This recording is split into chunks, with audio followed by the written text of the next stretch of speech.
घोड्याले म्हणजे दाना पाहिल्याशिवाय जमत नाही काम. त्याच्याशिवाय घोडा चालतच नाही म्हणलं माया. ओके मा एका दिवसाला मारशील का म्हणलं मा घोड्याला आपल्या टांग्यावर? बरोबर आहे.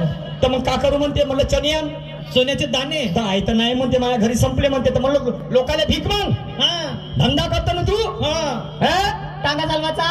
आणि मग हिनं अदलीभर चणे आणलं. अदली झोड्यामध्ये चणे आणलं. हा मग लटकव मा घोड्याले मा घोड्याने टाकलं निच्या झोड्यामध्ये तोंड. पुरं तोंड टाकला. हा झोड्यामध्ये टाकलं तोंड आणि पहिले दाना खाल्लं आणि मग त्या घोड्याने आली स्फूर्ताई. बाप रे एनर्जी आली. आणि मग काय म्हणतो आहे अरे घोडा माझा हुशार आणि केला विचार